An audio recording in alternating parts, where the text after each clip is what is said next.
ଜୟ ଜଗନ୍ନାଥ ବନ୍ଧୁଗଣ। ମୋ ବ୍ଲଗ୍ରେ ଆପଣଙ୍କୁ ଆଉ ଥରେ ସ୍ୱାଗତ ଜଣାଉଛି। ଭାଇମାନେ, ମୁଁ ଏଠିକୁ ଯେଉଁ ଆସେ କେବଳ ଗପ କହିବା ପାଇଁ ଆସେ। ଆଉ ମୁଁ ଯେଉଁ କହେ ମୋର ଅନୁଭୂତିଟା କୁହେ, ଆଉ ତାର କିଛି ଅର୍ଥ ନୁହେଁ। ହଁ, ଏସବୁ କିନ୍ତୁ ଜୀବନର ସେସବୁ ହେଉଛି ସତ ଯେଉଁଟାକି ମୁଁ ମୋ ଜୀବନରେ ବିତେଇଛି। ତ ମୋ ଜୀବନରେ ବିତିଛି ତ ଆଉ କାହା କ'ଣ ଜୀବନରେ ବିତିବନି। କିନ୍ତୁ ହଁ, ବେସିକାଲି ଗୋଟେ ଲାଇଫ୍ ଉପରେ କିମ୍ବା ଦୁନିଆ ଉପରେ ଗୋଟେ ବ୍ରଡ୍ ଆଇଡ଼ିଆ ଆସିବ। ମୁଁ ତ ଛୋଟ ମଣିଷ, ଛୋଟ ହିଁ କଥା କହିବି। ତ ମୁଁ କେବେ ମାନେ ସେମିତି ଦେଖିବା ପାଇଁ ଗଲେ ମୁଁ ମୋ ନେଟିଭ୍ ମାନେ ବାରିପଦାରେ ମୁଁ କେବଳ ସ୍କୁଲ୍ କଲେଜ୍ ବିତେଇଛି, ନହେଲେ ତା ବ୍ୟତୀତ ମୁଁ ଏଠି କେବେ ଆଉ ରହିନି। ମୋର ଏଣ୍ଟାୟାର ଲାଇଫ୍ 20 ବର୍ଷ ରାଉରକେଲାରେ ହିଁ ବିତିଛି। ମାନେ ପଢ଼ିଲି, ମାନେ ମେନ୍ ଅବସ୍ଥା ଯେଉଁଟାକି ଯୌବନ, ବାହା ହେବା, ଛୁଆ ପିଲା, ବାକି ସବୁ ମୋର ସବୁ ସେଇଠି ହିଁ ବିତିଛି। ତ ମୁଁ ନିଜର ଗାଁ ଉପରେ ଯେତିକି ନଲେଜ୍ ଥାଉ ନଥାଉ, ମୋର ତାର ଉପରେ ବେଶୀ ନଲେଜ୍। ଯଦି ଶରୀରଟା ଯଦି ବାରିପଦା ହୁଏ ତ ଆତ୍ମା ନିହାତି ରାଉରକେଲା ରହିବ। କ'ଣ ପାଇଁ ନା ସେଠି ବହୁତ ସାରା ସ୍ମୃତି ରହିଛି।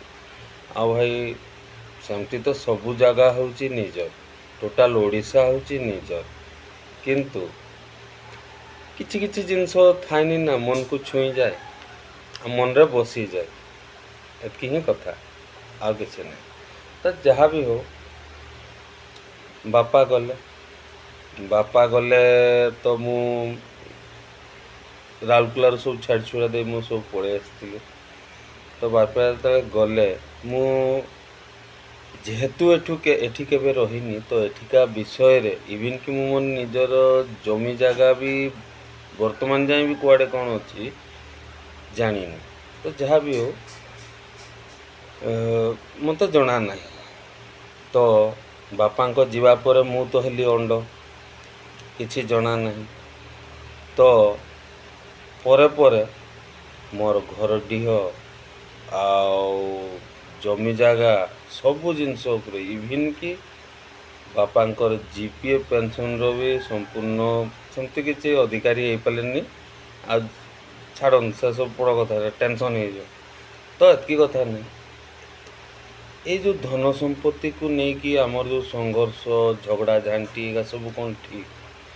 ଏଇ ଯେଉଁ ବର୍ତ୍ତମାନ ବନ୍ୟା ବାତ୍ୟା ଏଇସବୁ ଆସୁଛି, କି ଯେଉଁ ଭଗବାନଙ୍କର ଯେଉଁ କୃପ ଯେଉଁଟା କହୁଛେ ଆମେ, ଏସବୁରୁ କ'ଣ କେହି ବଞ୍ଚିପାରୁଛି? ଭାଇ, ଯେଉଁଟା ହେବାର ଥିବ ତ ସେଇଟା ତ ହେବ।